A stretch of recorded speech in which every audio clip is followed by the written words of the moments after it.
you for coming this evening. May I just ask the few of you that are wearing caps to remove them for the evening event, please? Thank you.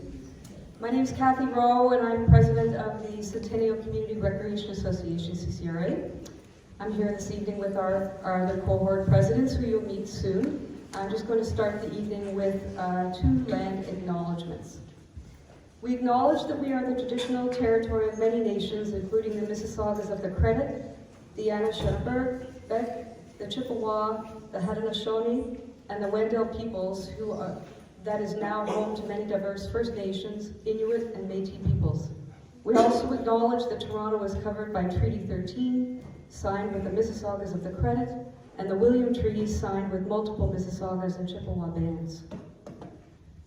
The City of Toronto acknowledges all treaty peoples, including those who came here as settlers, as migrants, either in this generation or in generations past, and those of us who came here involuntarily, particularly those brought to these lands as a result of the transatlantic slave trade and slavery. We pay tribute to those ancestors of African origin and descent. Thank you.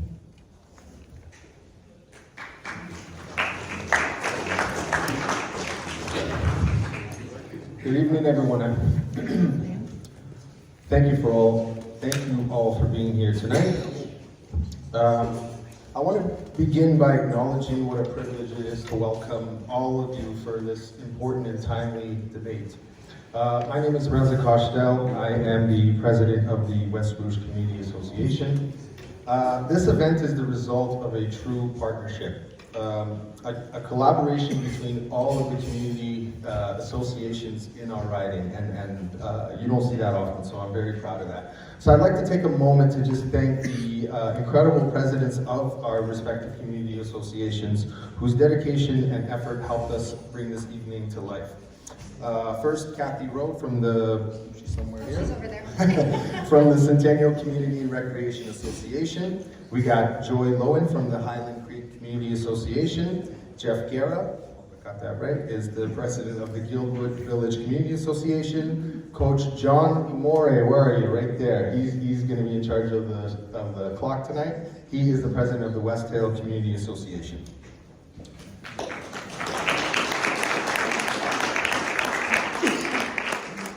I also want to thank our 3 candidates for joining us tonight. Thank you for participating in the democratic process. It's very important that you're here, and every single person here appreciates the fact that you're here, so thank you.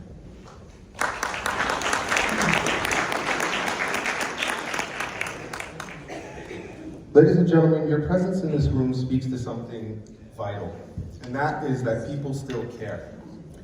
People still want better, and they still believe that democracy works when we show up. We are gathered here in a time that can only be described as unprecedented.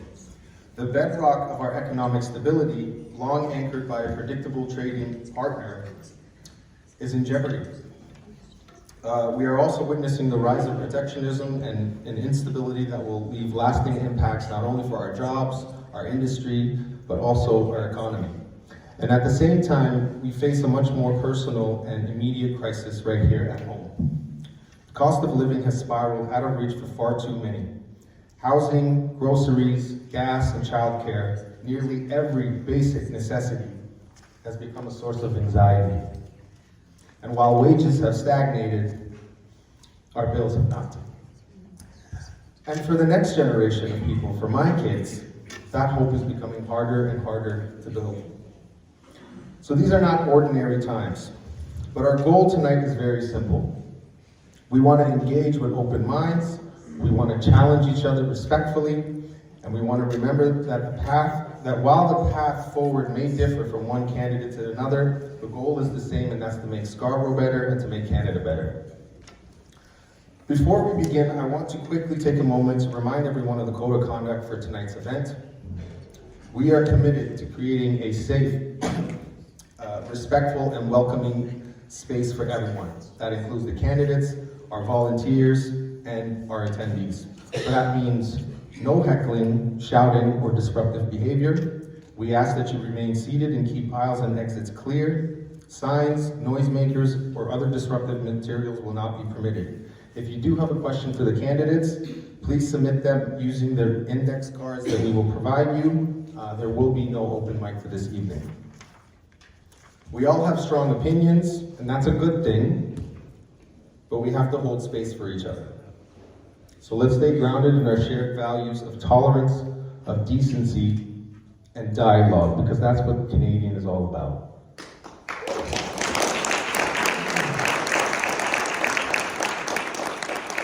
So here's what we can expect tonight. Our candidates are going to get 2 minutes to introduce themselves and talk about their party platforms. Then we're going to go to community-based questions. So these are questions that our respective community associations are bringing forward that are important to our members and our communities. Each candidate will have 2 minutes to answer every one of our questions. After that, we're going to open the floor to you folks, to all the wonderful questions that you have over here. We are sorting them by theme. And again, each candidate is going to get 2 minutes to respond. And the goal is to get through as many questions as possible.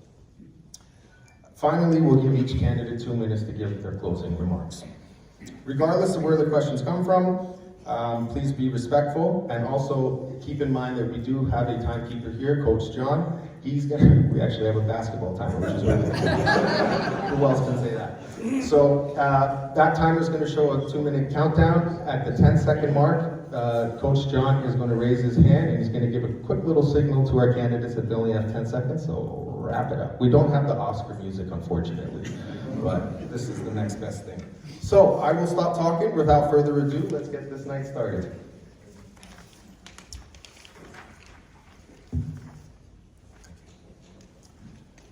First, we're going to start with the candidate introductions. We'll start to my right. Troy, the floor is yours.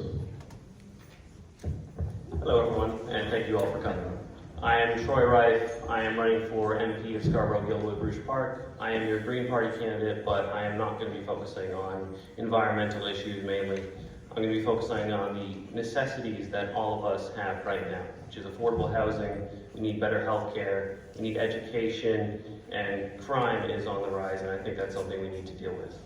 Now, I was born and raised in this community. I'm 19. I currently go to York University as a history major.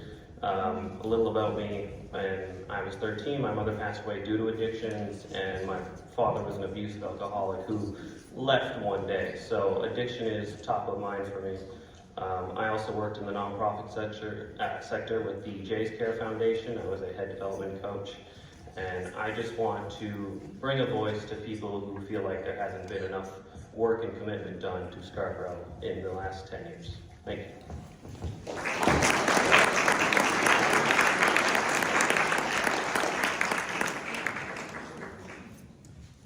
Good afternoon, everyone. First of all, thank you all for coming here, and let me thank the 5 community organizations for coming together, and a special welcome to Guildwood as the newest community organization to join. I also want to acknowledge my fellow candidates that are here today, so Troy and Kingsley, thank you. I look forward to engaging on this very important conversation. I was elected in 2015, representing the area of Scarborough-Rouge Park.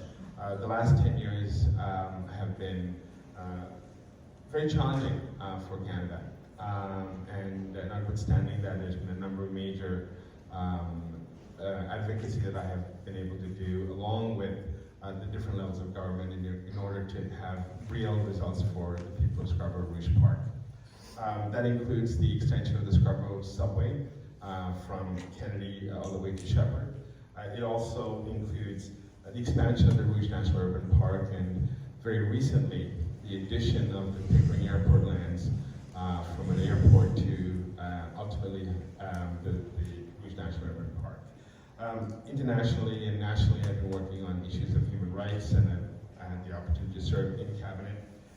And I want to, I've been listening to many of you at the doors, and many of the things that Troy talked about is what I get at the door, and I look forward to engaging on that. But today, this country and this world is facing a threat that it's never faced ever in its history, and that is a behavior of a president who is quite erratic and who has not been clear in what he's looking for.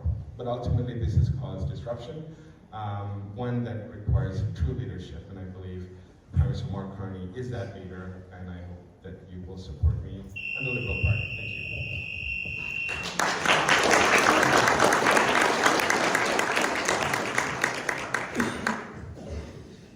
Good evening, my name is Kingsley Kwok. I'm your NDP, New Democratic Party candidate here on the election day, April 28th. And don't forget, Elections Canada has also scheduled Good Friday to Easter Monday to be advanced voting. Not my fault, the Prime Minister called the election, I didn't. I think all of you have been paying attention to the party leaders at their microphones, the news, what's happening in the White House, public opinion surveys. The NDP is here to help people. We've always been around to help people. We don't aspire to, well, we haven't got enough people to get into government, so we use any other means to push whoever is in power to get improvement for as many people as possible. Whether it is working people, people who need dental care, people who cannot afford medications, and now, apparently, people who may not have enough work because their factory might operate with reduced hours. Their factories might actually close for 2 weeks. That was Chrysler. And there's another one, Ingersoll, that's just saying, really, you're all off. So everybody nowadays, whether you buy stocks and trade stocks and then lost some money last week, or whether you are a worker who is still worried about whether your job might be affected, or whether you're worried about an economic recession that's been predicted now. We are here for you. We are here fighting for you, and I'm here fighting for you along with my leader, Jagmeet Singh.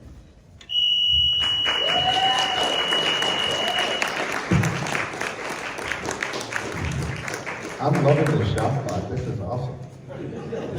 Fantastic. Thank you, candidates, for that. We are going to segue into the questions from the respective community associations. We are going to start with President Jeff Guerra, who is president of the Guildwood Village Community Association.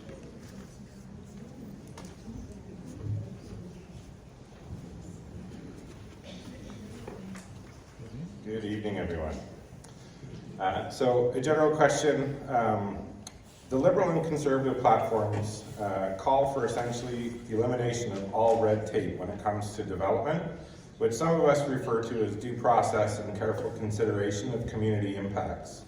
Currently, there is legislation and standards at the municipal level, but we are seeing the proliferation of rooming houses circumventing standards and laws due to policy and regulatory loopholes between municipal, provincial governments that are supposed to be there to protect vulnerable populations from exploitation, harm through fire and safety codes, and to ensure well-established family communities remain great places to raise them. What will your party do to ensure that these loopholes get closed via federal policy and that these standards are able to be upheld through all levels of government?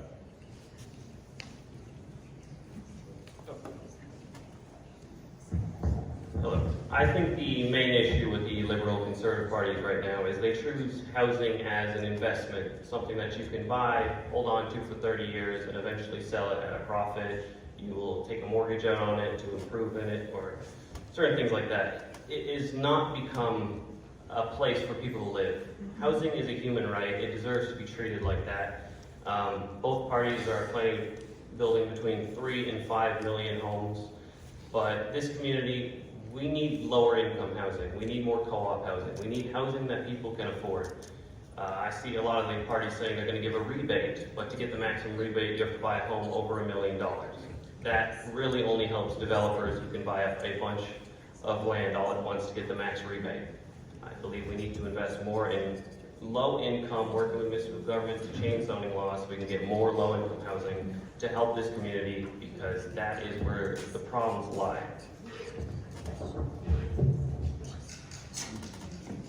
Thank you, Jeff. And if I understood your question correctly, you were talking a fair bit about local decision making and the removal of that in some respects. From a federal perspective, we have no jurisdiction over municipalities. It's very much something that municipalities decide. However, we have incentivized municipalities on a number of issues, including intensification. The idea is not rooming houses, it's about a range of housing, supportive housing, low-income housing, co-op housing, density overall. This is going to be a tough issue for me to talk about because I know most in this room live in essentially detached homes, and you lived here for many, many years. I do too. The challenge is that one of the reasons why we have a housing crisis is the lack of density.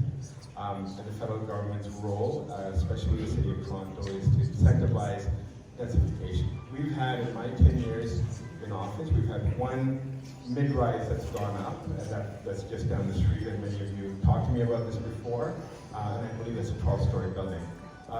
And that's the only type of densification we've had. I think we need to think broader than this, and we need to ensure that a range of housing options are available, and that starts with all levels of government working together. The federal role, while it's limited, is to make sure that housing is built, and our commitment is to build 500,000 homes a year over the next 10 years.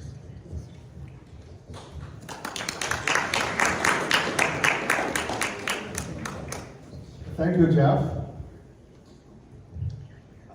Some of you live in the Highland Creek area.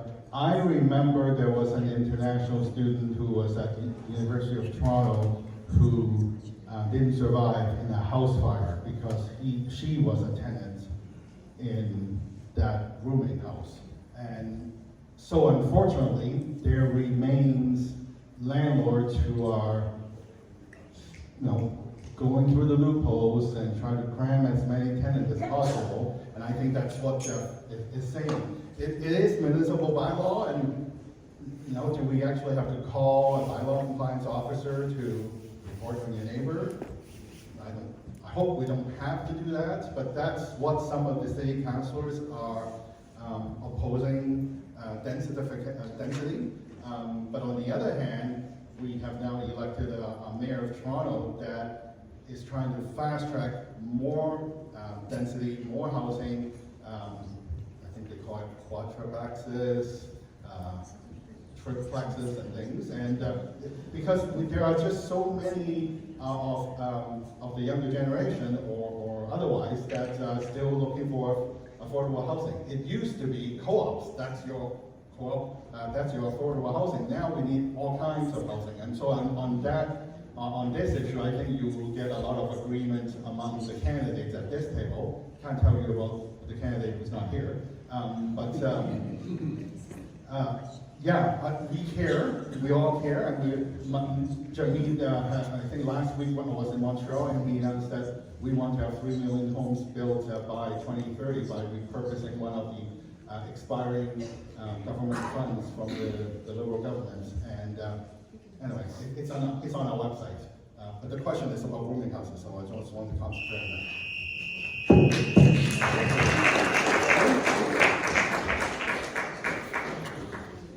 I feel like this one's a doozy. So, misinformation and disinformation is an ugly and undeniable factor in this election. In the age of AI and demonization of traditional media and accountable journalism in this country, what is your party's plan to ensure journalistic, democratic, and political processes continue to be safe, respected, and protected from foreign and domestic interference? Well, I believe we have the Canadian Broadcasting Centre, and that's something that the Conservative Party has talked about defunding. I think it is something that we need to protect at all costs.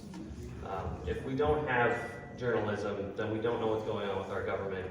But I also think it's important to look at every different news broadcast, just so you get a full picture on what's going on. It doesn't mean believe one and hate on the others. Just get a big idea of what's going on from each kind of point of view. Because I know the Toronto Sun is very hard on Liberals. but different things are. Well, you go. But basically, just support journalism in all forms. Don't defund it. Thank you.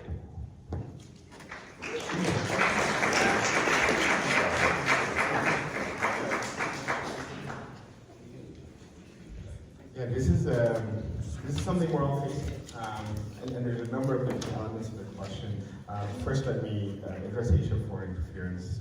As you know, the whole report came out earlier this year, has some very specific recommendations, and Prime Minister Carney's intention is to implement them, making sure that leaders, party leaders especially, have the requisite information to make decisions with respect to their candidates as well as any threats they see. You would see that PCO right now have been reporting weekly on any potential threats, and this is a new practice for this election. I do want to say that one of the party leaders does not have the requisite security clearance to be able to obtain some of this information. So there's a moment I do think requires some more reflection on the part of one of the leaders. With respect to journalism overall, you know, last election we had the Scarborough Mirror, lost 600 jobs just about a year and a half ago. It was circulated every Thursday. It's the only local Scarborough-wide circulation that we had, and now that's gone online. And we see the loss of local journalism across this country. We have been really supporting local journalism, including through funding, including through making sure that the big tech pay for the use of journalists and their information. And most of the big tech have rejected any form of payment to local journalists, and that's why you would know that C18 hasn't been fully implemented. At the end of the day, we're going towards a very scary world in some respects where the truth, very basic truths, are challenged.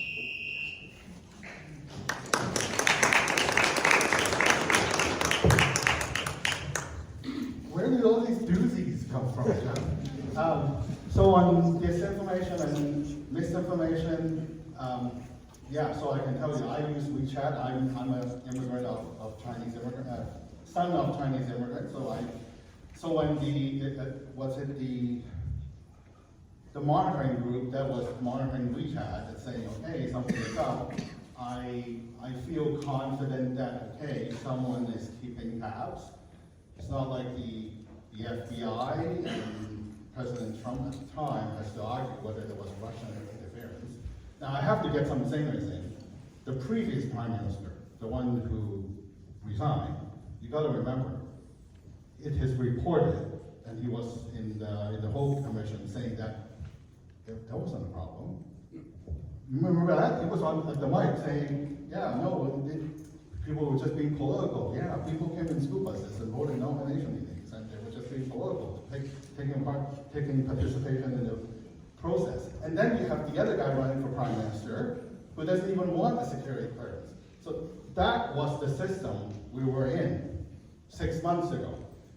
Jamid, my leader, has come out in front to say that we wanted an independent inquiry, so we got Justice O to the commission, and so there are recommendations, and like Gary said, we would want those recommendations to be implemented.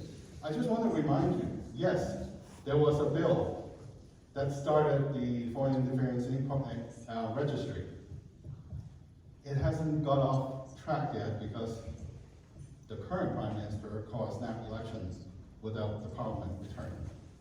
And with 15 minutes, 14, I know Scott, some of you might know, some of you resident associations might know Mike Adler from the Scarborough Mirror, and he now has to work at the yorkregion.com now.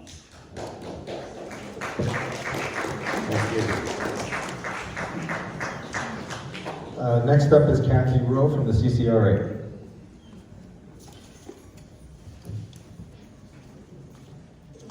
Okay, this question is with regard to carbon tax.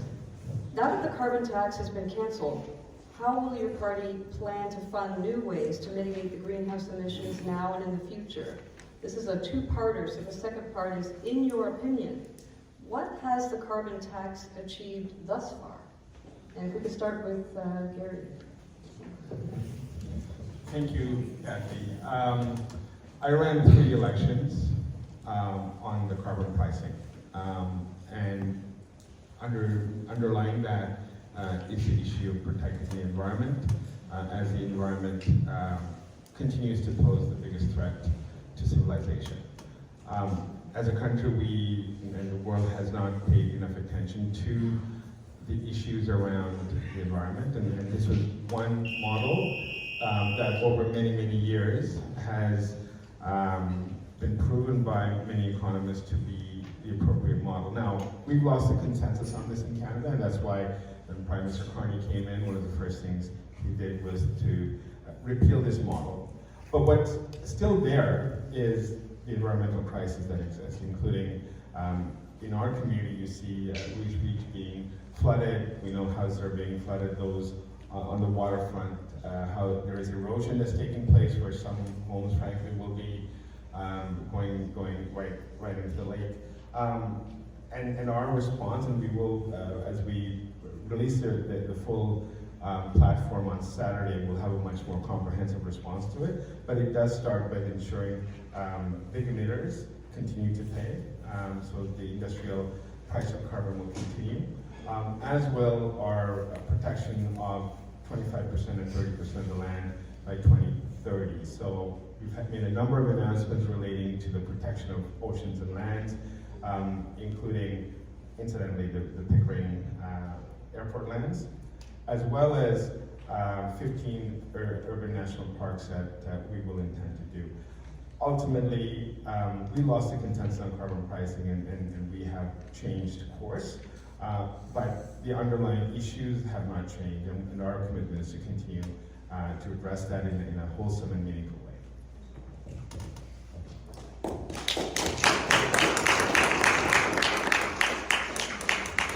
Thanks, Kathy.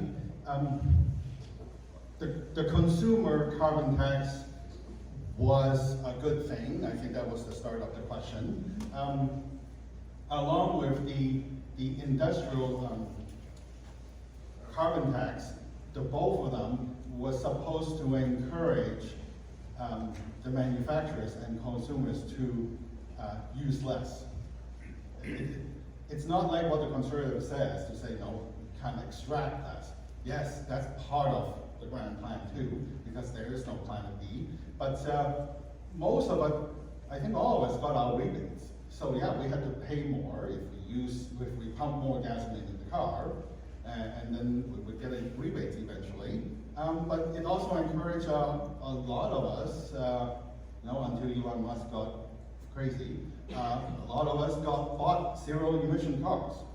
So at the beginning, there were rebates too. So I would say it was a good thing. I'll admit, my leader, Jagmeet Singh, also came out towards the end to say we are also opposed to the consumer carbon tax. But I want to answer the question about, okay, there was something good about it. So now that we have to pivot, what do we do? The NDP has been saying this, I think, since I was candidate 2019, 2021, and again, we haven't stopped subsidizing oil and gas companies. We're talking about billions. You don't hear PP saying that, we should not pick winners in the economy and not pay subsidies to oil and gas companies. We at the NDP thinks that, yes, we can divert some of that money into building 30 homes by 2030 with Build in Canada, Made in Canada.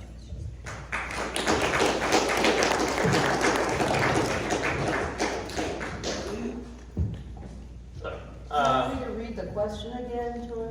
No, I think I got it. I might come as a bit of a surprise to you as a Green Party candidate, but I was quite happy when the consumer carbon tax was repealed. This is a lower income neighborhood, and a lot of us, we save all our money and we pinch pennies just to get by. And sure, the rebates were nice, but they came at certain times. And I found it easier for myself, especially recently, to budget better when the gas prices were down and I could get around much easier. And honestly, us as a consumer, as single people, I don't believe we affect the environment as much as these large corporations do. So I would like to continue having taxes and having them pay their due share for what they do to the environment. But I don't think us as individuals should have to take on such a large burden of that.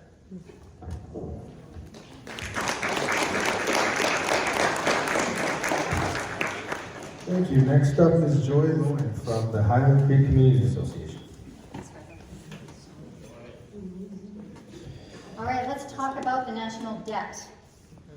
Our national federal debt is over $1.2 trillion, which is growing at a rate of $4.6 million every hour. Both Liberal and Conservative parties have promised tax cuts. Both parties have also committed to keeping pharmacare, dental care, and child care programs. What does each party plan on doing to reduce this debt load? Troy, you're up.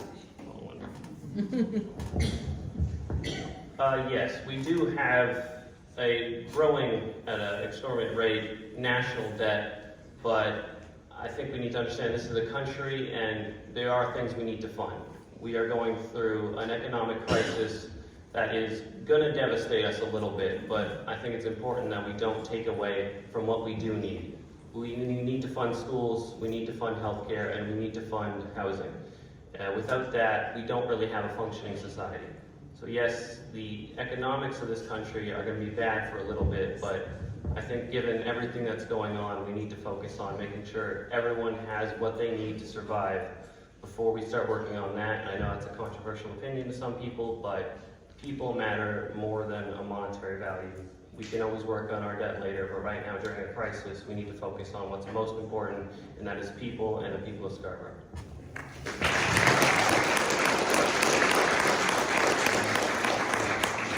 Thank you. One of the things that Prime Minister Carney offers in this election is prudent economic stewardship. And while I think we fight the tariffs, fight and support Canadians during these difficult times, the longer view is to make sure that our economy grows and we have the right level of growth in order to address the issues around debt as well as jobs. We will be putting forward a platform fully costed this Saturday. While we have tax cuts for the middle class, including supports for $10 a day childcare, the range of issues that you talked about, Joy, it's important that we don't slash and burn. And the worst thing we could do in this environment is displace seniors, increase, for example, retirement ages, impose taxes that may severely limit our growth in a time where growth is slowing down because of what's happening south of the border. What I can assure you is that under the leadership of Prime Minister Carney, the economy will be in safe hands. We will ensure that as a percentage of GDP, the debt will go down, deficit will go down, and over time debt will also go down. But in the interim, we will support Canadians to get to the other side of this, horrific thing that's happening with the United States.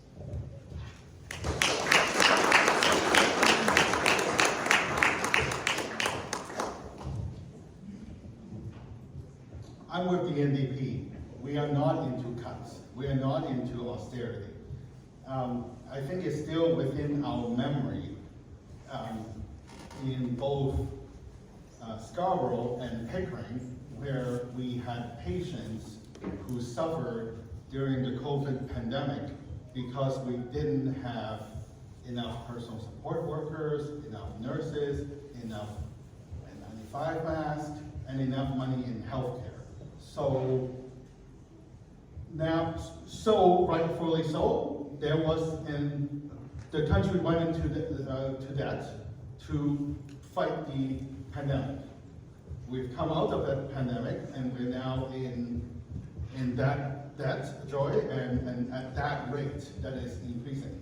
I believe we are still doing better than the other 6 countries in the G7. I'm not saying we kind of have to, pat ourselves, but that's how we came to 2025. And then Orange Care got inaugurated, and then everybody is concerned that we thought inflation after COVID was bad. We now think that we're all worried that we're not buying a new car. We're all kind of keeping our money in the savings because we don't know whether there's an economic recession. So now is not the time to cut, unfortunately, and we may actually have to expand. I for one, I think we should have to improve employment insurance because there might be a lot of people, not because of seasonal changes and etc., because they're going to be out of a job very soon, and we may have to expand employment insurance and other things that we need our government to fund, and we have to work with provinces on that too.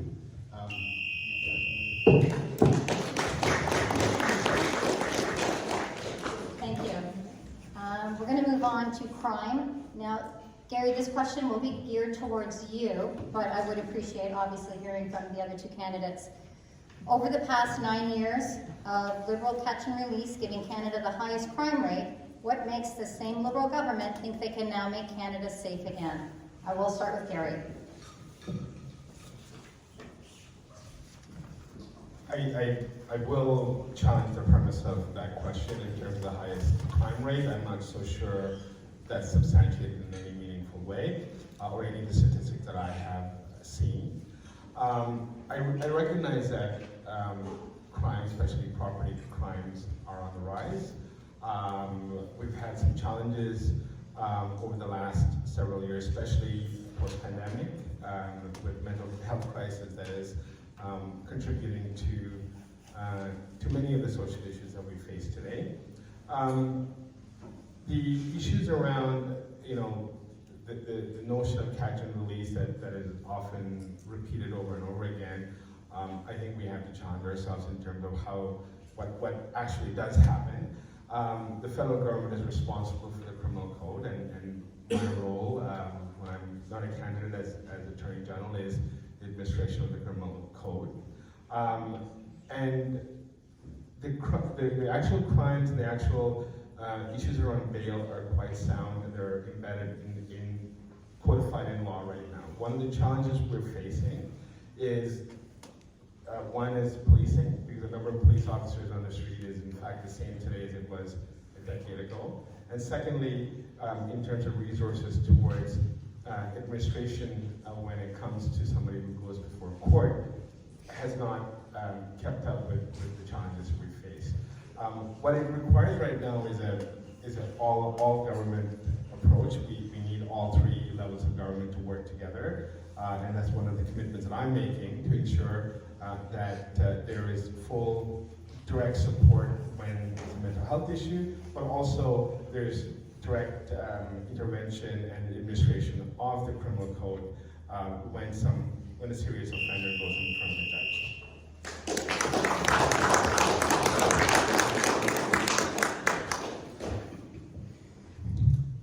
Joy is a multifaceted part. I'm going to fill in because we only got 2 minutes. They were saying, again, Trump and his people said it was the fentanyl. And then now we said there was hardly any fentanyl. But I will say that before the current government, there was a Harper government, they cut 1,100 border services agents. Guess where they work? They work the borders. So that's supposed to deal with the migrants and also deal with what's on the land border. We've also had a reduction of port police. Guess where stolen cars go through? The ports. We know this because that's the news. But if we had actual enforcement, imagine that. But it goes back to the previous question. They cut because they wanted to reduce the deficit, because our debt was too high. Well, there is such a thing as public administration to do that, and along the same veins, it's not just me saying it, the CBC has reported it, we don't have enough jails. And there is legal precedence along with charter precedence, Gary's better than this, but if you were in jail, when you were arrested in detention for longer than you're supposed to, and you never got a trial date, that's when they got released. That's when the lawyers figure out, oh, but Your Honor, or Your Worship, that's the pattern release. It's Gary's right. The judges can't do anything because we don't have enough police. No, we don't have enough police like we didn't have enough doctors. We don't have enough jail space. So between all of that, you have to go to that forward.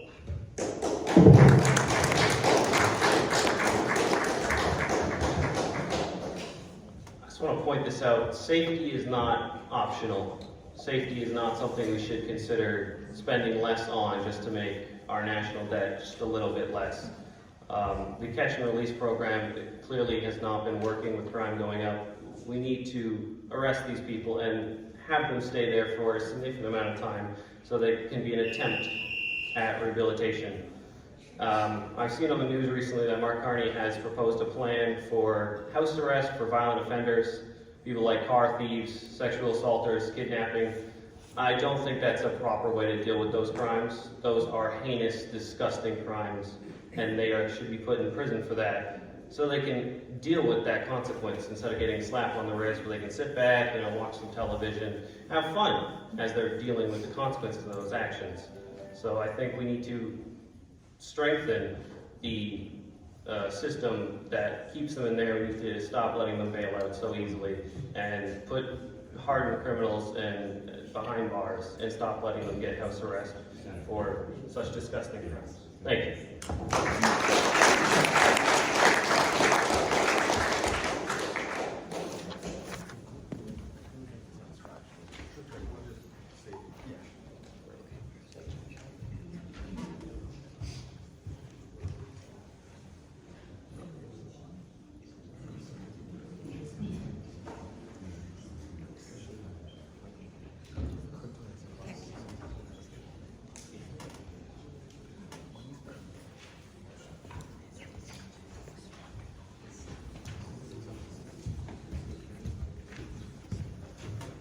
All right, thank you, Joy.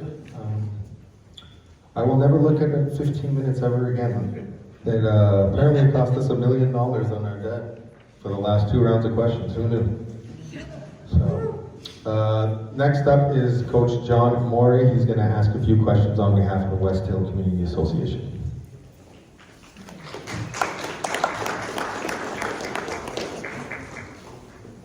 Good evening, everybody, and thank you for taking the time to come out. And good evening to all those on the panel. My first question will be for.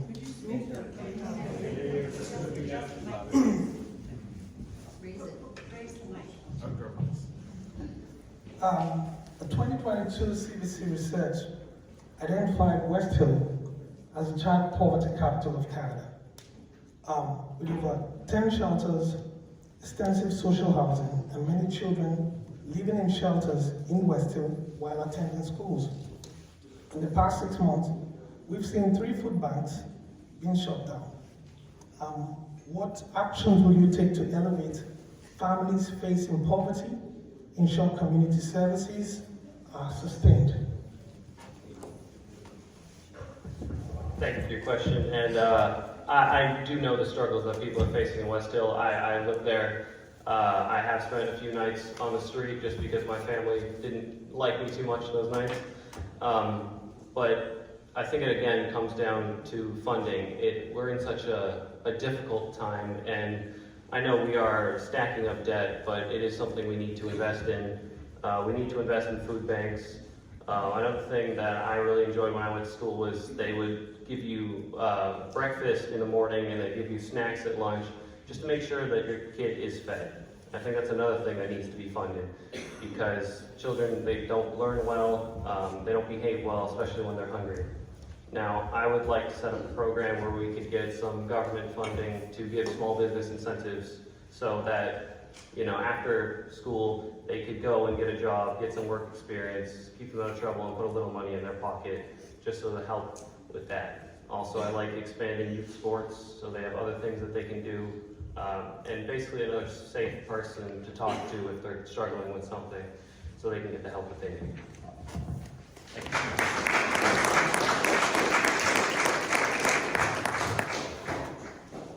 Thank you, Coach John. I think the study that you're referring to refers to Guildwood, boundaries around Guildwood. It had the highest level of Canada Child Benefit payments of any area in the country. And you can see the country, the large part of it that involves West Hill. There are a number of issues that a number of things that our government have worked on that have taken, I think, over 400,000 children out of poverty, and this includes the school food program, Canada Child Benefit, as well as $10 a day child care. These have had significant improvements in the lives of people. The challenge, I think, is with the increased cost of living. This has not been adequate because the biggest expense still remains housing, and that's one area that we need to work on. The safeguards that we have for young people especially has, for example, the $10 a day childcare, we will achieve that by next year in Ontario. That has increased the participation of women in the workforce, for example. The Canada Child Benefit directly subsidizes families towards a range of issues, whether it's sports, food, or accommodation. As well as the school food program, which we just launched, and by September it should be available in many of the schools in our community, will ensure that what Troy was talking about, to have a proper meal at school, because we know when children are fed in school, they're able to concentrate and they're able to succeed.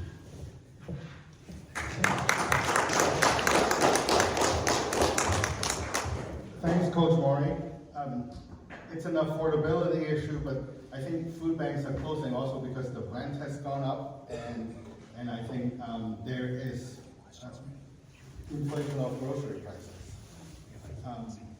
And this is where I'm going to come in. You've heard it before. The grocery companies are making lots of money, but we, the NDP, the New Democratic Party, wants to put caps on grocery prices with a profit tax on corporations.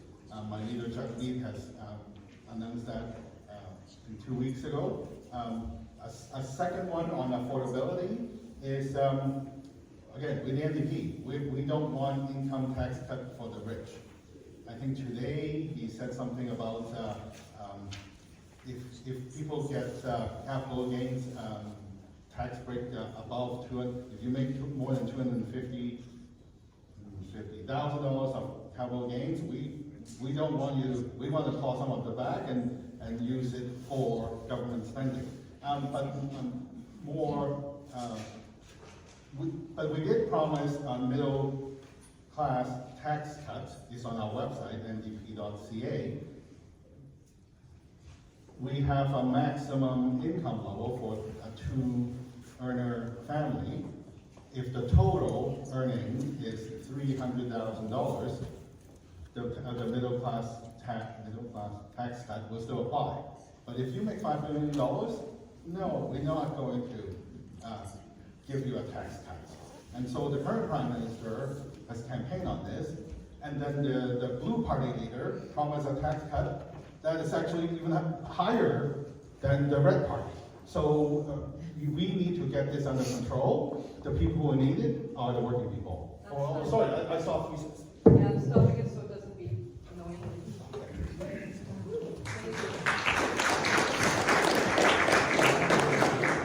Thank you. West Hill has seen a sharp rise in gun violence crime, outpacing most parts of our riding. For the incumbent, what have you done, and what will you do differently in your next term to address this ongoing issue? And for those who, for the other candidates, what clear plans do you have to enhance safety and reduce violence in West Hill? Every day we see the cops drive by. There's a lot of police movement and there's a lot of violence in West Hill. Thank you. Thank you. There are a number of different components to this question. First, in terms of the increased use of guns in incidents in Toronto, it is directly a result of guns coming through the border from the United States. Our most recent plan is investing $1.1 billion into the border, including hiring additional CBSA officers. And in the platform, we are committing to hiring 2,000 more RCMP and CBSA officers to ensure that our borders are safe and secure. Any conversation about the use of guns have to include issues around ownership of guns. And that's why our gun buyback program is already launched, but we will accelerate it under Prime Minister Carney to ensure that any guns that are out there that should not be there in terms of other than for purpose of hunting or for sport, and there's a number of guns that are not eligible to be held by individuals will be bought back by the government. And to many, law-abiding gun owners out here, this is not about targeting you. This is about ensuring that those who are using guns in a way, especially automatic weapons, that should not be on our streets, are brought back into the police and destroyed. The other element of this is also ensuring that the conversation we had earlier about making sure that the criminal code is fully adhered to and implemented in a way that those who are making decisions on bail have the resources to be able to remand someone if that is the case. In my previous life, I worked with young people, worked with young people who were involved in violence. I know that we also have to continue to invest in communities and in organizations, like the work that you do, so John. I know it's critical as a preventative tool.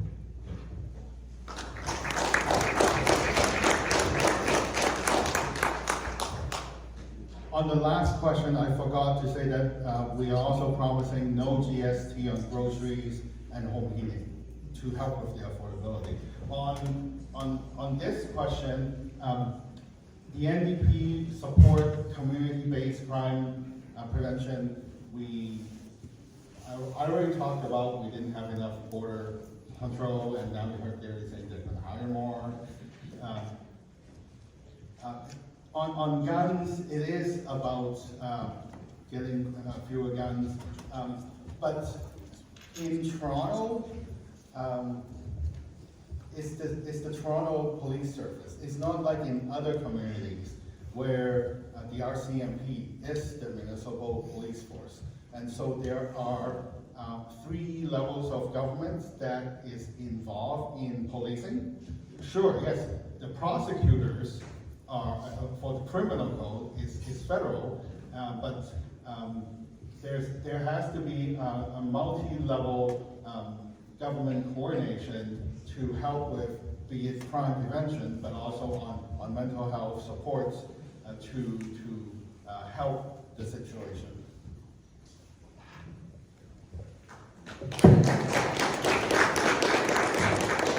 Thank you. That will be all from West Hill. Over to you, Reza. Oh. We forgot Troy. Troy, go ahead. I'm from Weston. I understand that we are all running for federal MPs, but this is a Scarborough issue. This is a community issue. I was in high school not too long ago. I'm sure most of you can tell that. But the amount of students that are committing crimes in those schools is rising. In my time there alone at Laurier, 2 people died and we have their memoriams up on the wall, and another kid was shot. I think this is a gang issue mainly in our community, and they're starting with children, and they're starting when they're young, and they're kind of indoctrinating them.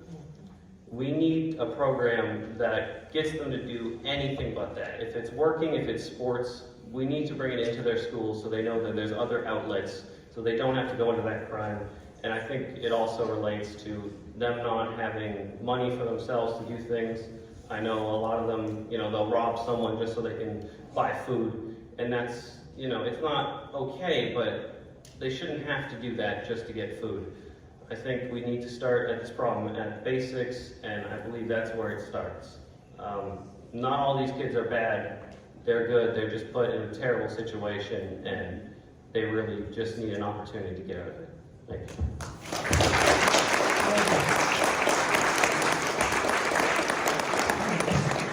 Thank you, Coach John.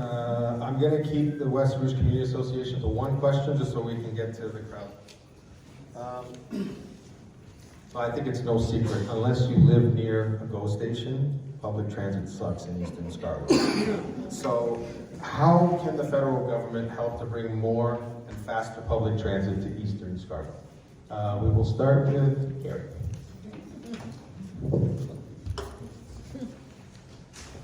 This has been an area that I think from day one I have been working on along with my other Scarborough colleagues. Let me just first off say that the Scarborough subway extension from Kennedy Station to McCown and Shepherd was a critical part of the investments that the federal government is making. It's close to $11 billion in 4 different transit, high orders of transit that are subways that we are supporting.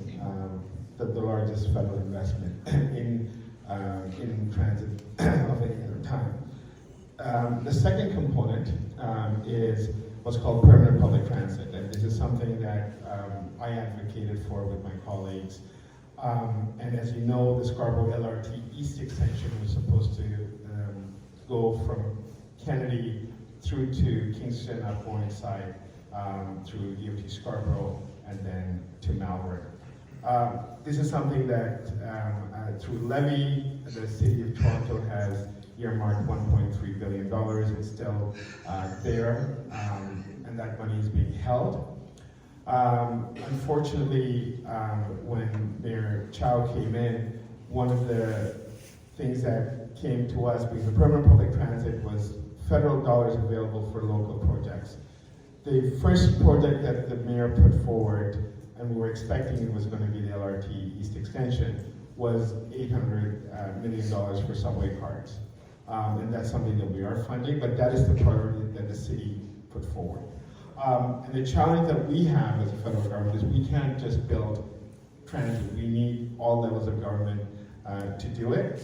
We have money, we're at the table, we need willing partners, and that's where the City of Toronto as well as the province needs to come in.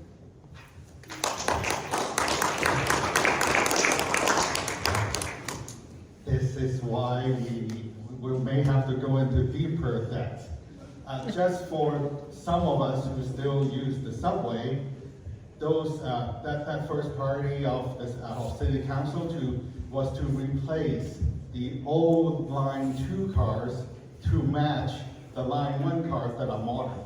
So that was that millions of dollars to do that. So no one's going to say, okay, don't modernize Line 2 with better cars.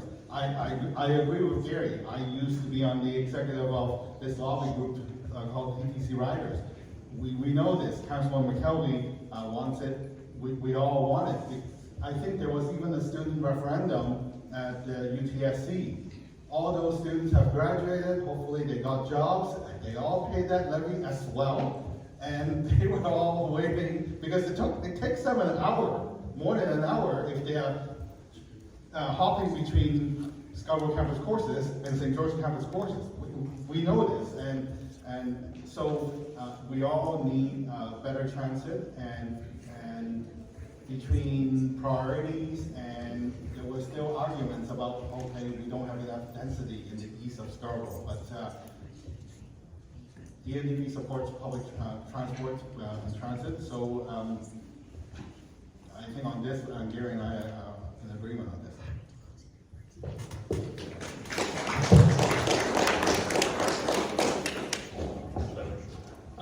I think we definitely need to find a replacement for the Scarborough RT. I know when I was just getting out of high school, I was trying to look for a job, and getting to STC was incredibly difficult when that was taken out. Also, we need more safety on public transit, because as I take the subway from my house to York, once a week they have to stop the subway because there's been some incident on there. So we could use with some more policing in there, and just general more, videos and things teaching people how to safely get on and off the subway. On the weekends, we significantly cut back on the amount of buses going around the different loops, and I think that's something we can work on to get just a few more, because I know less people go out on the weekend, but there are seniors, especially in Guildwood and different things like that, that use the TTC to get around, especially when there's no children around, to berate them and get in their way.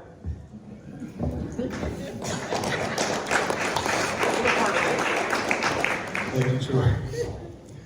Okay, in 2015, the Government of Canada promised they would fulfill all 94 calls to action from the Truth and Reconciliation Commission. Yet after 10 years, less than 15% is complete, with nothing done in recent years. Gary, as the Minister of Indigenous Affairs, why has the government forgotten about reconciliation? And to the other candidates, how will you achieve this reconciliation? We'll start with Minister. Thank you. So we made a commitment in 2015. The report was delivered on December 5th, and we said we will implement all 94 calls to action of the Truth and Reconciliation Commission calls to action. If you look through the calls to action, there are many issues and items there that are multi-generational. So I can tell you reconciliation is not going to happen overnight. It won't happen, or it didn't happen in the last 10 years. Couldn't have been completed in the last 10 years, but it certainly will take time to complete. So for example, one of the calls to action is about the implementation of the United Nations Declaration on the Rights of Indigenous Peoples. That was something that we adopted in 2021, and we have an implementation action plan that we report every year. The third report came in last year. And there are a number of things that a whole of government we need to do. And that will take, including the review of laws, will take a number of years to complete. What's important is in the last 10 years, we have moved significantly on a range of issues. We haven't been perfect, but I can tell you, if you talk to Indigenous leadership, if you talk to communities, we have made significant progress. And this is progress that needs to happen continuously, it needs to happen generationally, it needs to happen over the next, every government that comes hereafter needs to have the same level and depth of commitment. And I am absolutely certain that we're on the right path. I think there's a lot more that I can talk about this, but it's clear that for me, we are on the right path.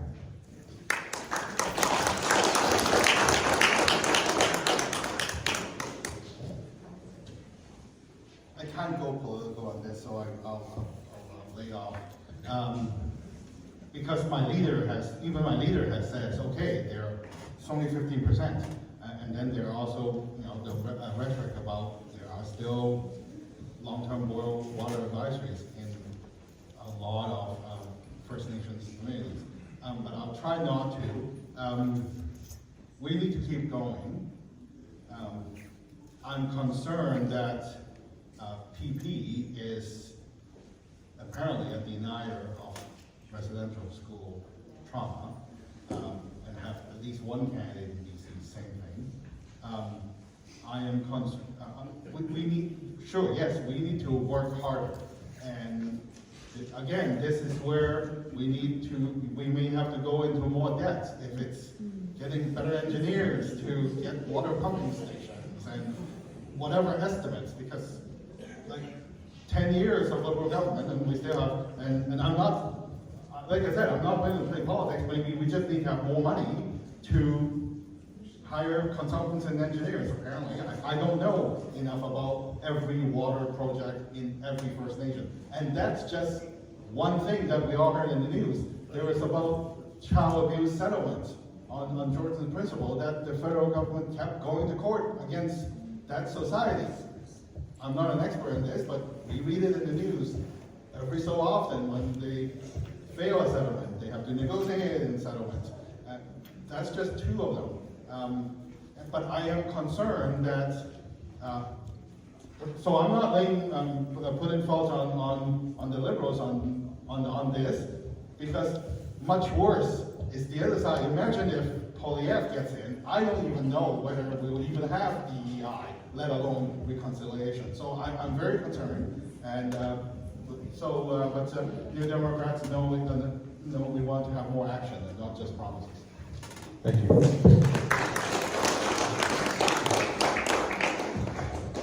I believe the Liberal government under Justin Trudeau has done a lot of good things when it comes to Indigenous rights and reconciliation, but at the end of the day, reconciliation is about listening and not writing legislation. Gary's first bill brought in 9 to 13 Indigenous leaders who would consult on different things. My main issue was Bill C-53, which was meant for First Nations and Métis to get expanded rights, but proper consultation was not done and it infringed on their treaty rights. That bill had to be shelved because it was disrespectful to them.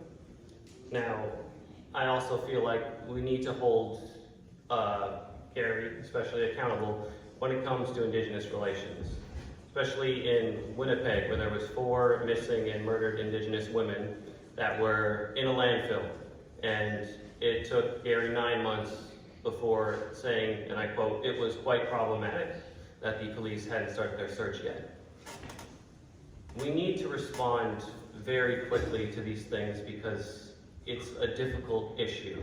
And I would like to thank him for his work. He has done a lot of good, but there is a lot of things that need to be worked on in future because we have done as a country some atrocious things to them, and we need to be responsible for fixing it.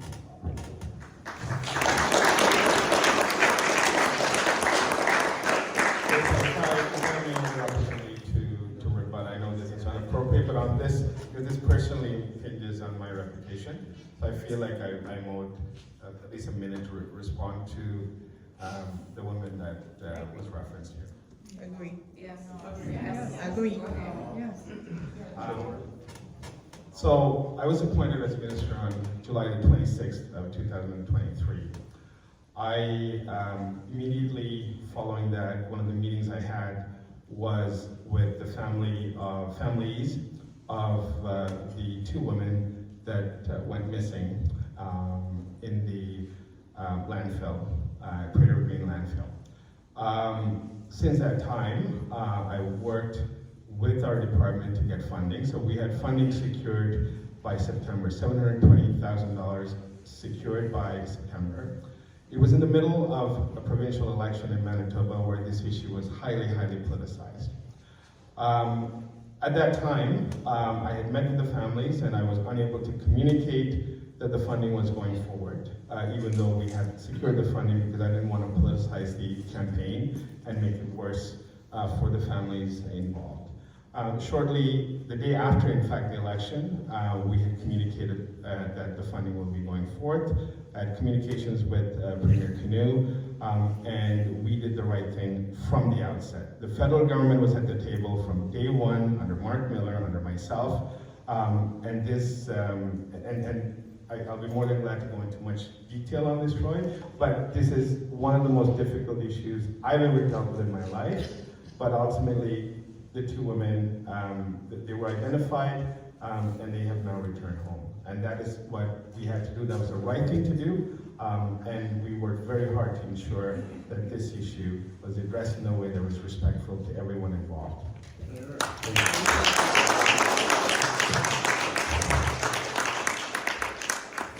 Okay, then 2015, I voted for the Liberal Party because of their commitment to electoral reform. This was a broken promise. To the Liberal candidate, why was the promise to change our voting system of first past the post broken? And if elected again, will you commit to changing this?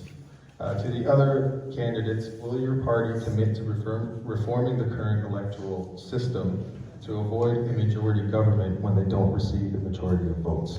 We'll start with Gary. This issue is, was a commitment that we made in 2015. We had undertaken extensive work to study this by way of a committee, and it came back. Unfortunately, we were not able to move forward with electoral reform. I ran 2 other elections on this issue, and I've addressed this issue a number of times. At this point, this is not something that we are prioritizing in this campaign. This campaign very much is about leadership. It's about the future of Canada, and to make sure that we have leadership and a government that will stand up to Donald Trump and the tariffs. There are many issues I know people are concerned about, and I fully respect that, and I will continue to engage on those issues. But for the purpose, I think, of this election, it is about ensuring that we stand up to this bully. We ensure that our economy is built in a way that looks at other markets, other trade opportunities, and to expand Canada's reach in other parts of the world, and not to have the level of dependency that we have in the United States now.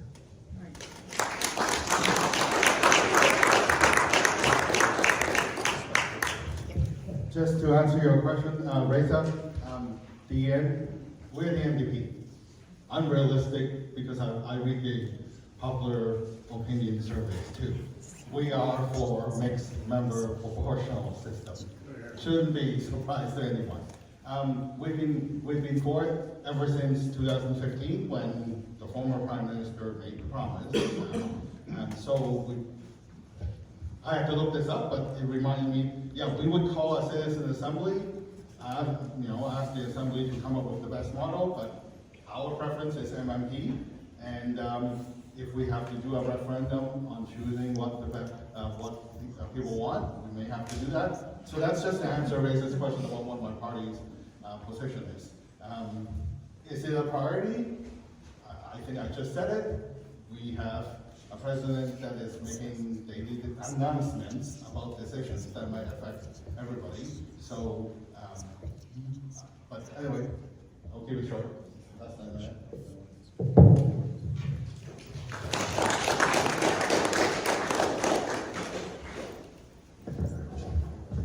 I come from the smallest party on the stage that gets a fair number of popular votes, but very few seats. So we're very pro-proportional voting. I gotta say, over the last 7 days, I've knocked on about 2,000 doors personally, spreading my ideas and my policy points, and a lot of people have been quite for it. I think I've kind of zoned in on what the community needs, but strategic voting always comes up saying, well, I want my vote to count, and I want to either vote Liberal or vote Conservative because it's the only thing that matters. I think with a better system, all of our votes will mean something, but I'm quite content with knowing that I'm not going to be the one who is elected, but I'm glad that I was given this position to bring up points that people do care about. So hopefully whoever does get elected, probably Gary, can think about some of the things that I've said, because it's directly from the community. So thank you.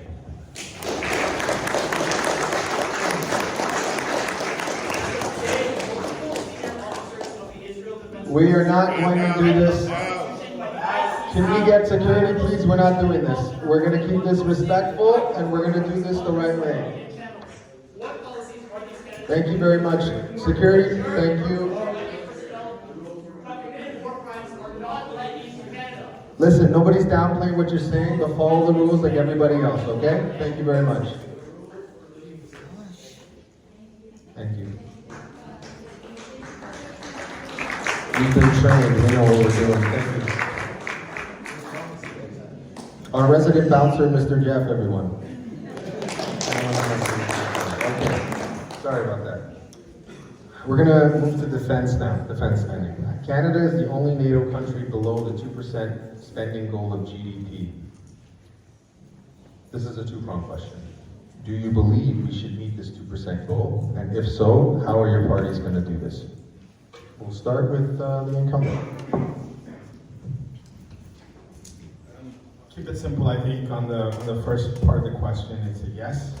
The second part of the question, the Prime Minister Carney has laid some strong foundations already in the few weeks he's been in office. We will be investing in making sure that we meet the 2% target. Canada is now very much alone in North America. We have to ensure our security is strong. The Arctic, where I've been to a number of times and have met with so many different community members and leaders, there is a real fear that Canada will not take care of the defense of its Arctic, thereby yielding it to another country, whether it's the US or some other nation.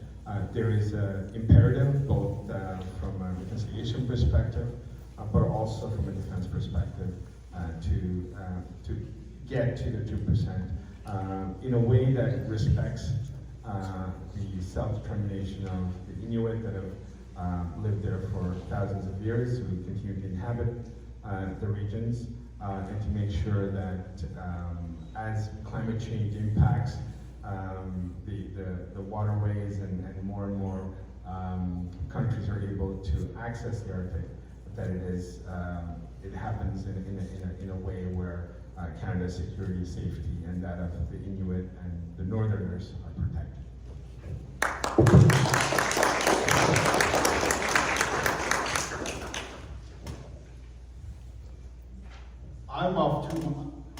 I know I'm running as a federal election candidate, and patriotism and Canada first is in our talks. I just have to say, until my party, the NDP, changes policy, we would rather prioritize social spending than military spending. Because if I say otherwise, some reporter is going to say to Jeremy, you got a guy in Scarborough who's saying 5%. Because remember, it's not just 2%. Trump wants to go 5%. Right? Like, that's what he has already said. So I know we need to defend the North. I'm not disagreeing with Gary, but I'm a party candidate, and there are certain things I can't go over the square, and my party still says social spending before military spending.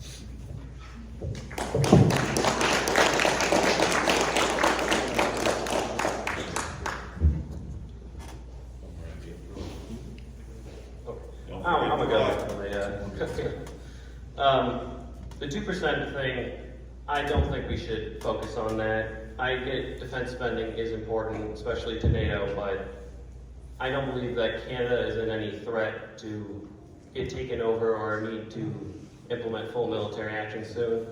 I think Trump pushing for it is just him trying to show that he has power over other countries, and I think in about 4 years that should be over with, and people will be fine with what we are committing. Canada does a lot of Peace Corps missions, and we do support a lot of NATO operations, so I don't think we need to just keep throwing money at it, at a problem, just to seem like we're doing our part, because we certainly are. So, thank you.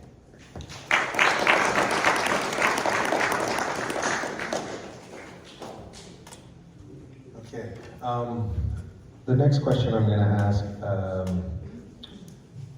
we tried our best to kind of summarize. We've had a good handful of questions all on the same topic that I'm going to discuss next. So I'm going to try my best to summarize all of it in one question. What is your stance on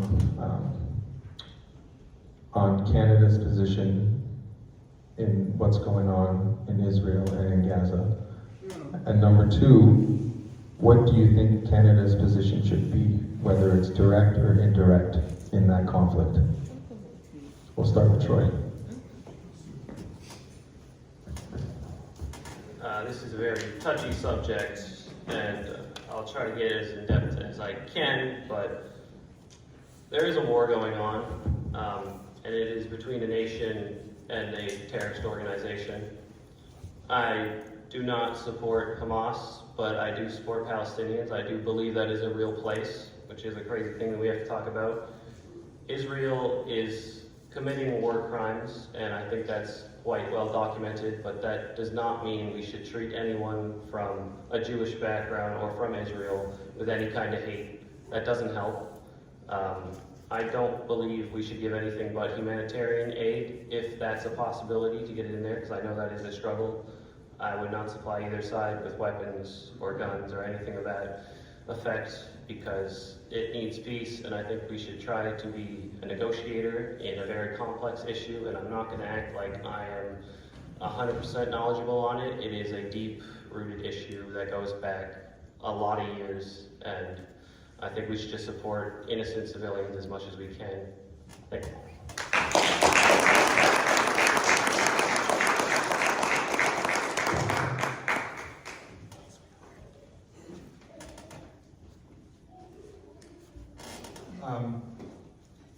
This is a very, another deeply complex question. For me, what's happening right now on the humanitarian front in Gaza is just extraordinarily troubling. We've seen so many deaths, especially of innocent children. We've seen hospitals that have been bombed, and we've seen real destruction across Gaza. So the first thing I would call for, and it's very much in line with the government's position, is the call for a ceasefire. I think it's critical that we have a ceasefire. It's critical that we recognize and demand the release of the hostages that were taken on October the 7th. We recognize the need for UNRWA. Canada has already invested $100 million towards the UN Relief Agency, and we will need to continue to support UNRWA through rebuilding of Gaza.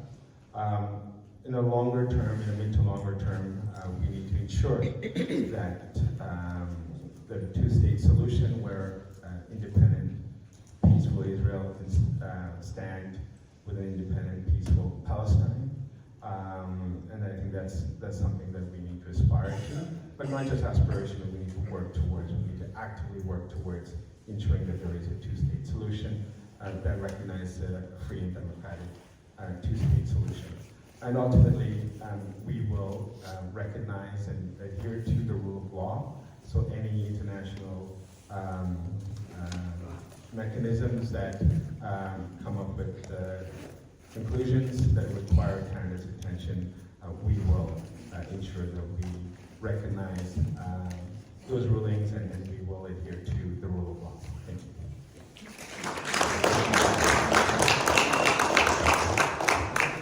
We only get one question on Gaza.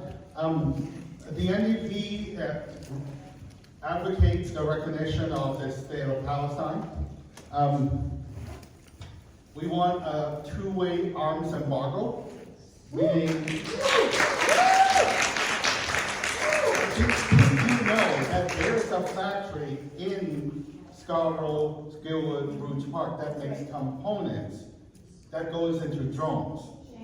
And no, those are not drones taking photos and for things. They are quadricopters. Okay. Anyway, and the most recent finding from Plowshares is that there is a Canadian company that is got contract approved by apparently the Defense Department in the U.S. that produces propellants, meaning fuel. Where do you think fuel goes to? It goes into missiles and rockets. Canadian company. 2 ways arms embargo.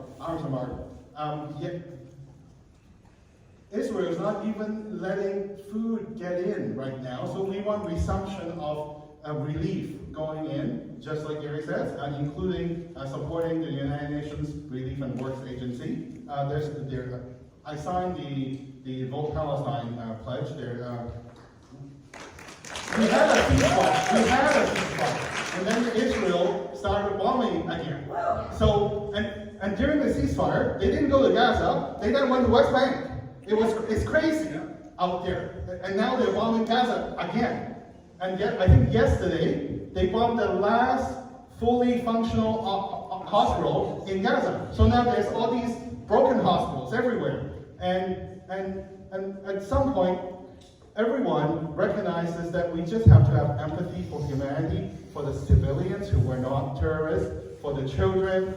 This is about Palestinians. And then finally, we need to, I think we also need to have, without fear to be called a terrorist, without fear to be called anti-Semitic, we need to have freedom of expression in support of Palestinians.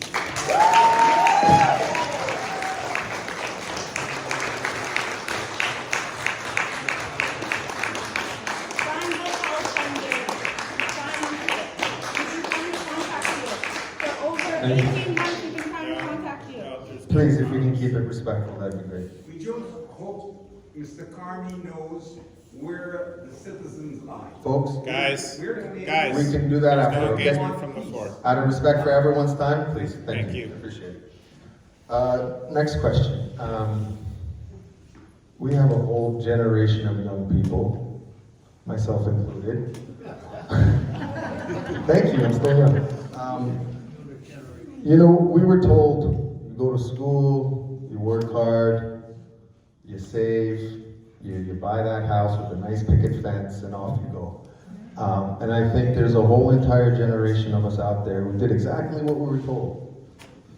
And we feel like we're getting the short end of the stick now. Where we're professionals, we make good money, but yet we still can't buy a home.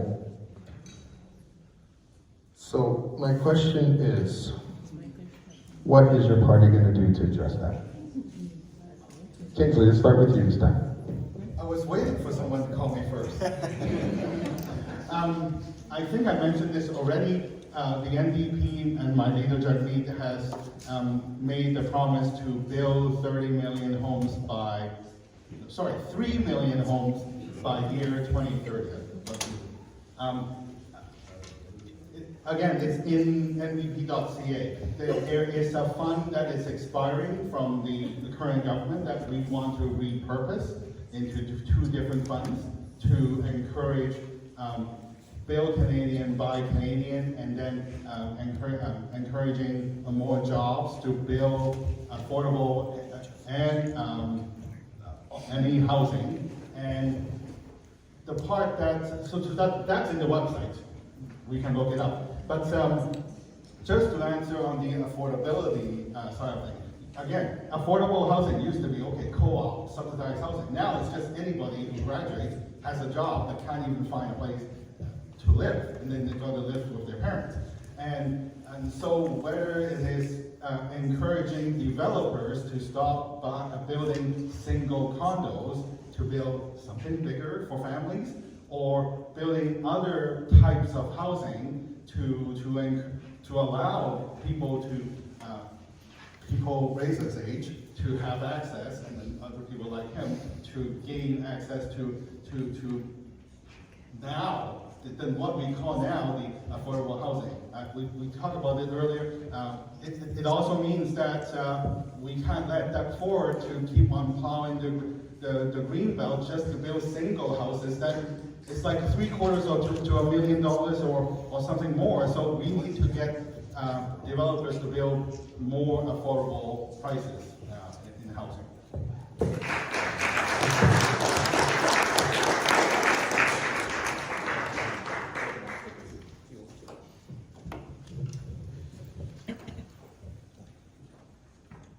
I think this is one of the challenges that I hear over and over again, especially from young people, the ability to, basically reach the Canadian dream, which is often tied to property. And I'm a beneficiary of that dream. I was able to fulfill it at a relatively younger age, right out of university. That is out of reach for many. And it comes down to a number of factors, and it first and foremost requires all three levels of government to be in sync. And this requires greater cooperation between the provinces, the municipalities, and the federal government. We have tried to incentivize density. But it doesn't just stop with government. I can give you the lines that we're, 500,000 homes over the next, every year for the next 10 years. But ultimately, it also comes down to all of you in this room. Because densification requires a greater level of density in our neighborhoods.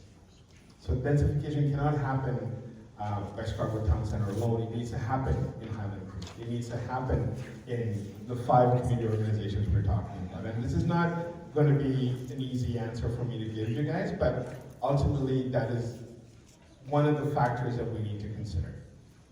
And it doesn't mean that we put up 30-story buildings. It's about making sure we have a better consensus on what densification looks like. It's not about the federal government imposing anything on the municipality. It's about community organizations going to the municipalities and saying, let's do this in our community. And that is something that we need to do. And I am frankly frustrated because the conversations around housing and affordability, it's a supply issue. We need to increase supply, and we can't increase supply when we have so much opposition for even the smallest of densification that takes place in our communities.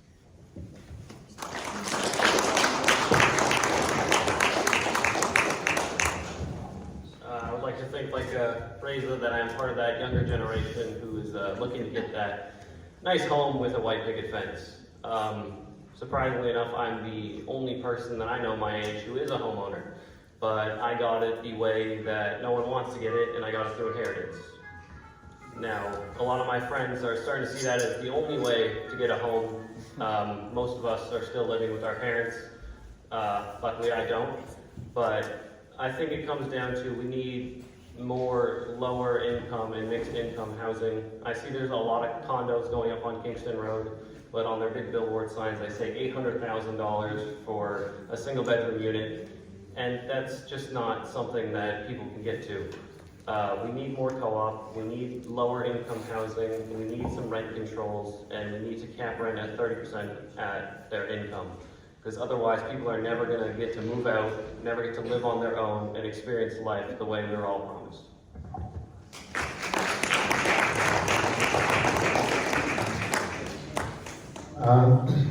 I think it's very apparent over the last few years that there's been a proliferation of homeless encampments across the city, and we're seeing more of that creep its way to eastern Scarborough. So what should the federal government be doing to help address this, or how should the federal government help the provinces and the cities do this?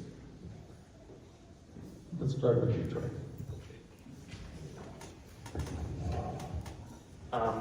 I think homelessness is definitely a problem that we can help tackle. I know not all homeless, but some of them do struggle with addiction, and I've seen it, especially with me going door knocking and me just working in the community.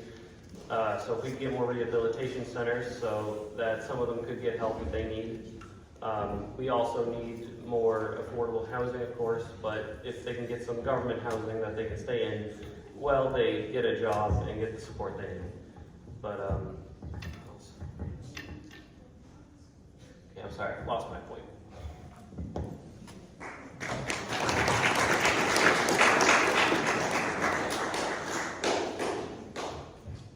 Again, I don't think there's one simple fix to homelessness and encampments.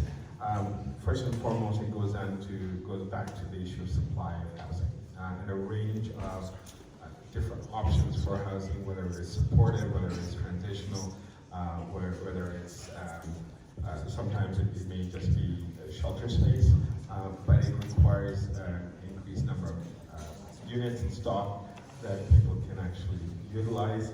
The issues around supportive housing, I know we have a particular project in Kingston Road that's just coming to completion that really brought the community together. Community organizations were able to do the supportive work, the City of Toronto, the provincial and federal government, and it is that type of collaboration, when it's seamless and when it is in partnership with local community needs and organizations, is when we get best results. We just need to do more of it, we need to do it faster, and we need to do it in tandem with the services, whether it's on mental health intervention, or sometimes it's about other addictions, making sure that we have the requisite amount of financial support sometimes for income support in order for somebody to get back into the workforce or go into retraining. All of that needs to be integrated.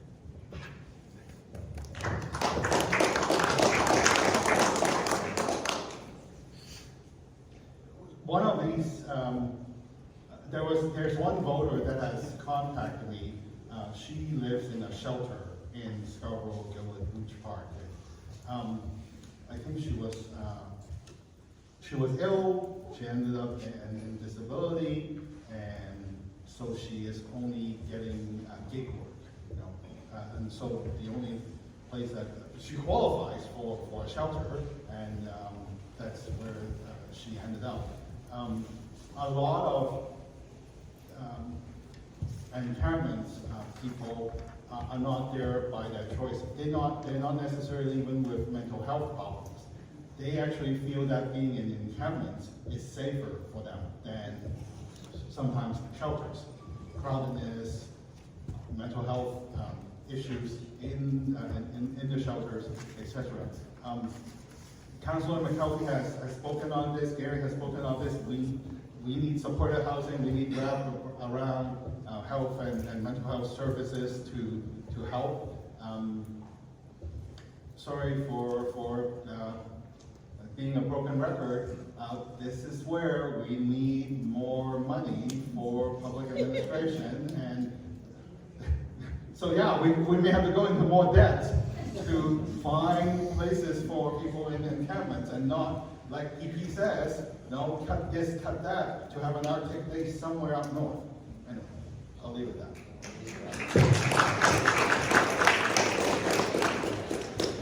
Okay.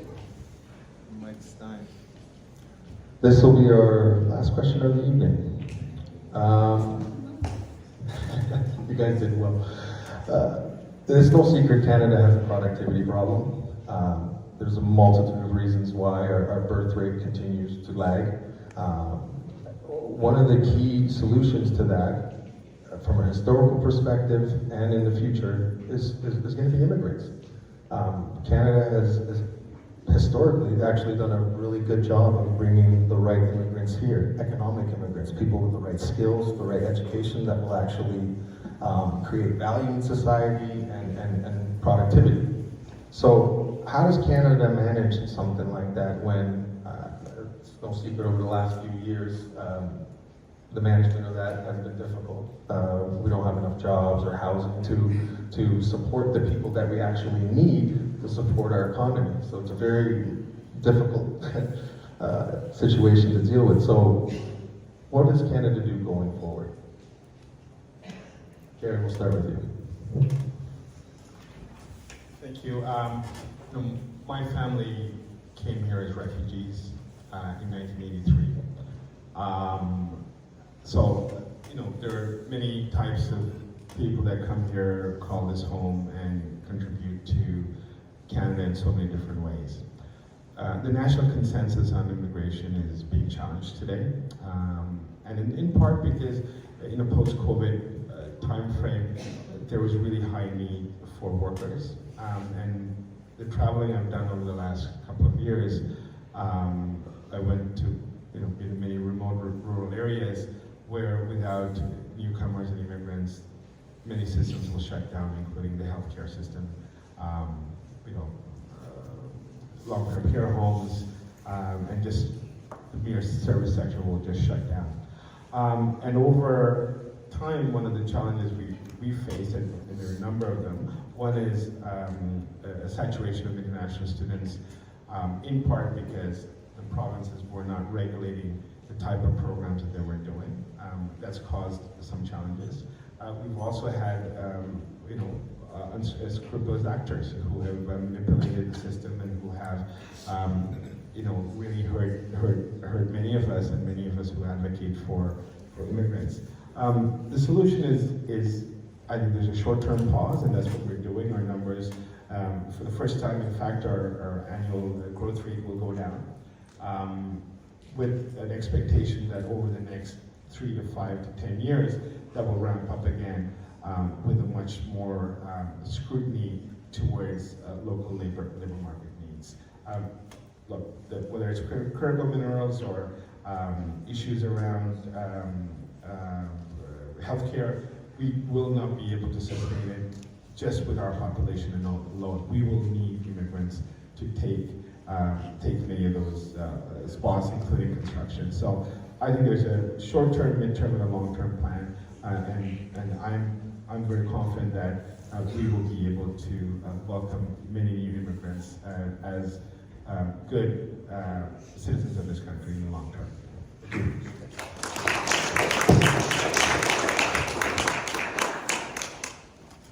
Three-part question, though. You brought three different topics, productivity. On productivity, the big companies don't invest in themselves or in the people enough. They just want to, sorry to go socialist on this, they extract the profits from the workers and from the consumers, and they give it to their corporate owners and their stockholders. Then that's why we have our productivity issues. On the birth rate, well, I'm not an expert on this, but anyway, I'm going to leave that alone. PP thinks that if they all get houses, the birth rate will go up. I don't know. But on immigrants, I do want to say that since coming out of the pandemic, when we almost had a recession, Statistics Canada has shown us the data that it was because of immigrants and those international students and all those newcomers that kept our GDP still kind of floating. I'm not making this up. Statistics Canada said it, and Gary has just proven that when we stopped immigration in, I think, December or November, we now expect a drop in the GDP.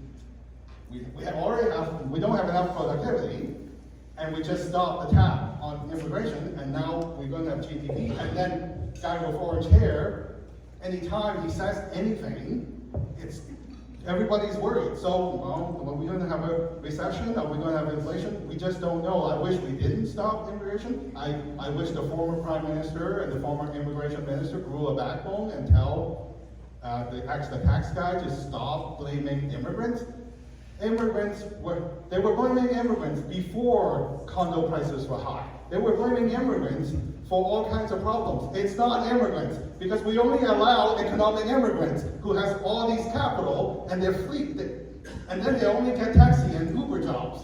Like we charge them because they have a certain income to get in, and then they can't get jobs. But somehow they can still live in an apartment, and then they find jobs. So it's not immigrants' problem. It's our own economic situation. Thank you, Gary.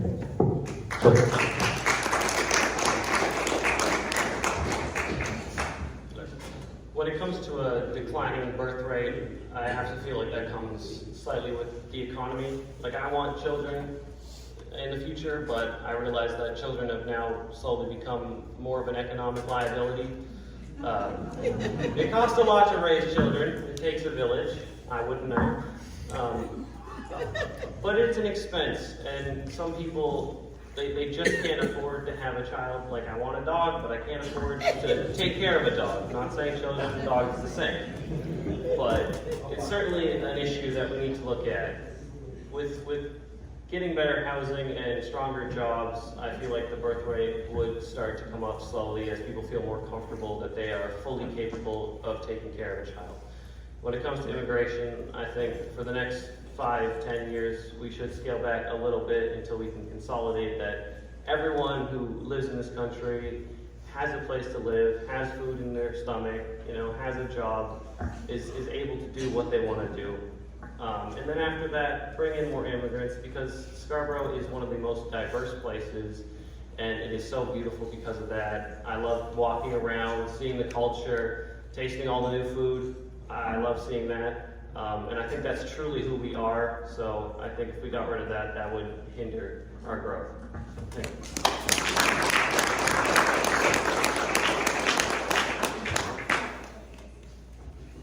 Mike is telling me it's game over. This concludes our Q&A portion. I want to thank everybody who submitted their questions. If we didn't get to your question, my sincerest apologies. We tried to do our best to, give a wide array of different questions, different issues. But thank you very much for taking the time to do that. We are going to conclude our debate with closing remarks. We'll give each candidate two minutes to do their final pitch. We'll start over here with Troy. Hello, and I just want to thank all of you for coming. I wasn't expecting such a big showing, but I'm glad that there is so many people who are interested and care about this community. I know I certainly do.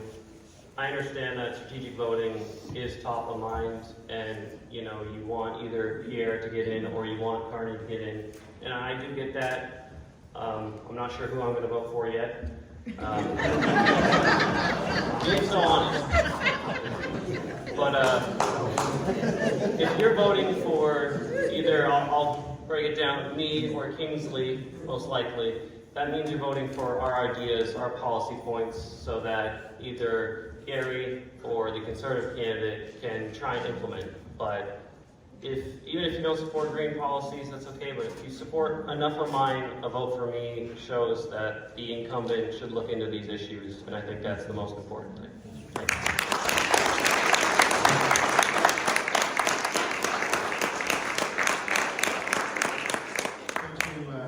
Thank you to the 5 community organizations for a very well organized all candidates meeting. I just want to thank you, Reza, for the moderating, and John and Kathy for the timing, to the security folks and protocol people. Thank you also to the Legion. Just want to thank my fellow candidates as well, Troy and Kingsley. Really good to see you for the first time, and Kingsley, thank you as well. Look, this election is a consequential election. It's going to impact the future of this country. I'm not going to tell you to vote for me or the Liberal Party. I think you will make your decision when you go to the ballot box. Advance polls are taking place this Friday, Saturday, Sunday, and Monday. If you're not here for the election day on April the 28th, you can also do go to the Elections Canada office at 1333 Nielsen and just vote on a special ballot. If you have a relative or a family member who is ill and is not here, there's other ways that you can do a mail-in or a special ballot for them as well. It's been the privilege of my life to represent this area for the last 10 years. I grew up just north of here on Fishery Road, and I have been able to work on some incredible issues for the last 10 years.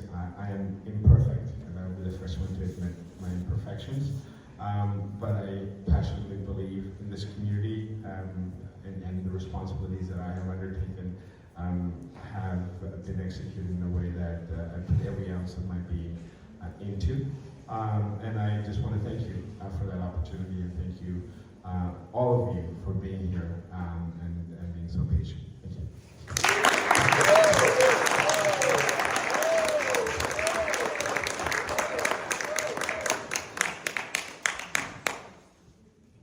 Historically, the New Democratic Party, the NDP, has made things work. We started Medicare first in Saskatchewan, and then in a minority government with Lester Pearson, we pushed it through, and we still have Medicare.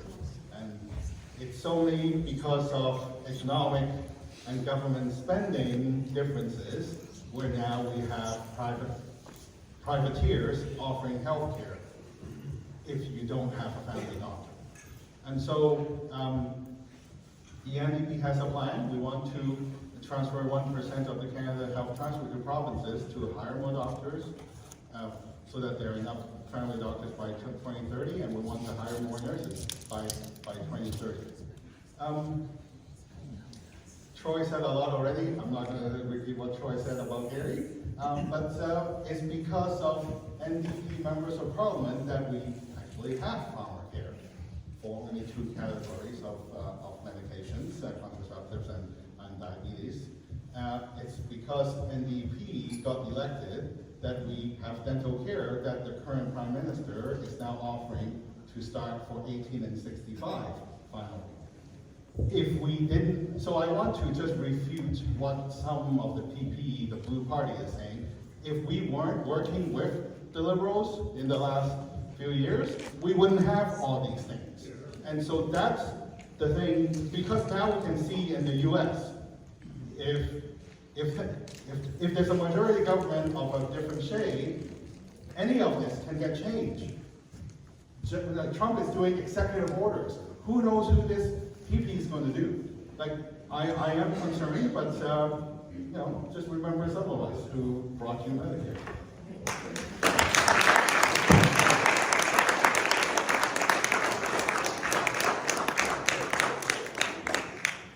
It's done. Anyway, first I want to thank every single person that came out tonight. I appreciate it. This is what democracy is all about. Whether we agree or we disagree, it's being in a room, discussing ideas, respectfully. That's what it's all about. I also want to thank our candidates for making the time and having the respect for their voters to be out here. Whether you agree with their ideas or not, it doesn't matter. They're here, and that should be applauded, because nowadays, more often than not, these debates don't happen. And so we're very grateful that these three candidates here, and they spent the time to discuss their ideas. And also, one final thank you to my dear colleagues, all the presidents of the community associations. This thing's telling me to wrap it up. I was about to sing a ballad, but I won't do that. So thank you for the area presidents for helping us coordinate all this. And I don't think I have to say it, but please don't forget to vote. So thank you so much. Have a good night.